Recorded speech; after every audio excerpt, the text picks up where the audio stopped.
Hey, what's up? Ian from Powerhouse Miniatures. This is a Warhammer 40k showcase video of a Primaris Redemptor Dreadnought painted in Blood Angel chapter colours. So this is a metallic red effect. It's basically Alclad 2. It's this one.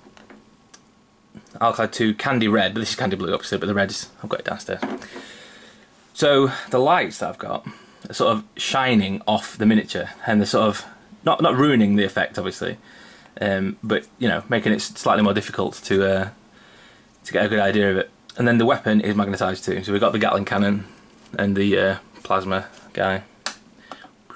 So if I was going to do that again, I would use a stronger joint just there, or maybe like cut the little nodule thing off, like the little square peg, and sort of drill the magnet directly in. But this is really, it will work fine. Obviously it's robust enough for gaming and stuff.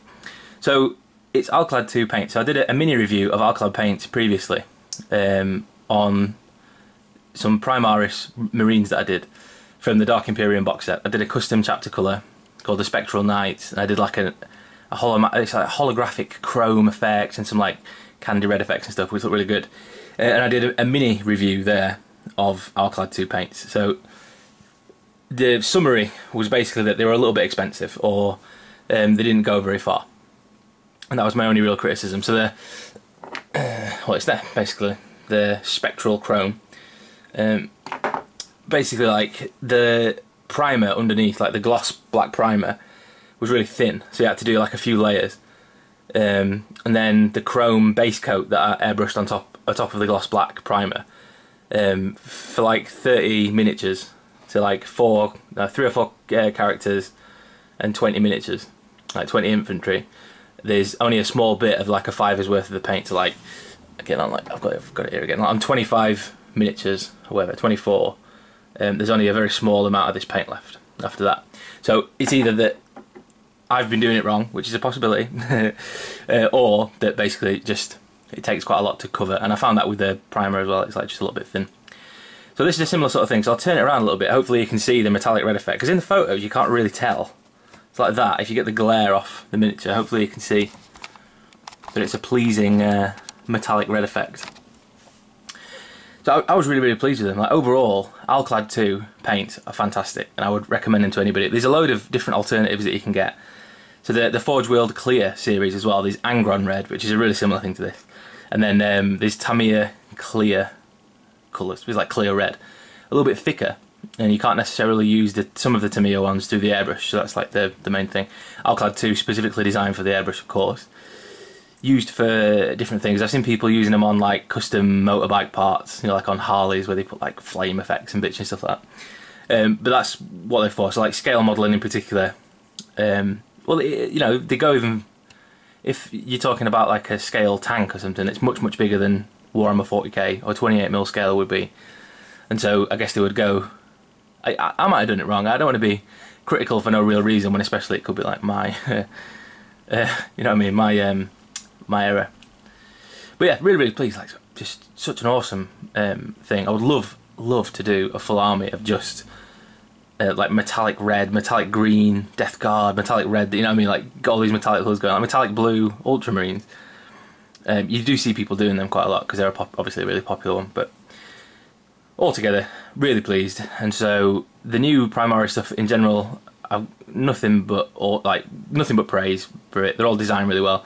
They're scaled how you'd want them to be. So the new Primaris Marines are about as big as they probably should be. Like, they're sort of Terminator scale, like, you know, true scaled basically, sort of Terminator sized. And then hopefully when they re-release the Primaris Terminators, they'll be even bigger. Yeah, because like in reality, obviously, an Imperial Guard and a Space Marine are like a similar sort of size, like miniature wise. Like in reality, a Space Marine would be sort of 10 feet tall or whatever. So all that sort of stuff. The Redemptor Dreadnought is really big. I haven't got anything else to compare it to at this point. Not to hand, anyway. Wait, maybe yeah, 1 minute. Perfect, yeah. So this is a standard Dreadnought. So, and again, I'm not sure about the perspective on this one, but you are looking at like twice as big.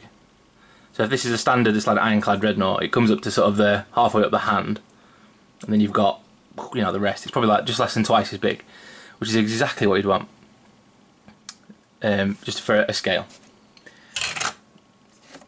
The basing in particular, really simple. It's just like pieces of cork and then loads of different, like 3 different types of grass. This guy was on eBay, but he sold, so sorry about that. I am taking commissions for new ones at the minute. I'm busy for anything between sort of 2 to 6 months, depending on what's going on at the time. And on evenings and weekends and things, I generally, outside of my work hours, because I'm a full-time painter, obviously. Outside of those hours, I'll do personal projects, or I'll paint stuff and I'll sell them on eBay and things like that. So if anything else comes up, like I've got another Redemptor Dreadnought at the minute, and there'll be a separate video. It's an Iron Hands one, so look back for that. But if I was to do another one, I would definitely use alclad paint. I might do a blue one actually, I mean, like the metallic blue. But I think that's it. So really cool, loving 8th edition. I'm loving the new Primaris releases. The price is alright. They're expensive, I guess, but it's all, you know, you've got to get over that if you're in this hobby. It's all expensive. In terms of the quality and the design work and everything like that, they're fantastic. They're exactly what you'd want, pretty much. I've noticed that a lot of the new Primaris releases, the new Space Marine stuff, is all of it scaled. Scaled. All of these moving parts. So I've glued these down, but like this, the sarcophagus can be shown. If you move these parts up, and this will like flip down and stuff like that. Like you can keep a lot of it quite mobile, which is awesome. The new the repulsor tank, the Land Raider looking tank, has got loads and loads of moving parts on it, which is really cool. So it's like quite advanced in terms of its modelling, and these things in particular, like the launchers on the front and then the bit, you assemble them in, and I'm sure you know this if you put them together. It's a little bit droning on a little bit, but some of those things, like they fit together in such a way that you don't need to glue them. So it's kind of clever design as well as like awesome looking, and yeah, nothing but good stuff to say. It's all expensive. That's the thing. I know that that's like a cliche criticism, but when I tell people, like my friends who don't collect 40k, or my mates in real life, if you want, who don't play any sort of tabletop games but play a board game here and there, the barrier to entry in terms of the price point is like shocking. And I think because I've been in the hobby for sort of 20 years and I've been a full-time painter for 6 or 7 years now, or whatever, 6 years, that I kind of forget how expensive it is. And then when you talk to people, like for this miniature to sell for £150, for example, or like it cost you £40 to buy the new miniature, stuff like that, those things have been like shocking to my friends, and I guess you kind of forget. But it's all good. So there you go. It's not it's nothing ridiculous. It's not sort of Forge World prices yet, but it is. Anyway, so underneath, basically, the last thing was that you do black primer, and then I painted on Vallejo gunmetal, which is like a really dark, like iron colour, with the airbrush, and then did blending up to chrome in exactly the same way that you normally would, obviously. And then used Vallejo Model Air Chrome, which is a really bright silver, and blended it together. So obviously, like, you know, from dark to light there, dark to light, that sort of thing, in exactly the same sort of way that you would. And then you kind of glaze the red in 2 or 3 layers over the top with the airbrush.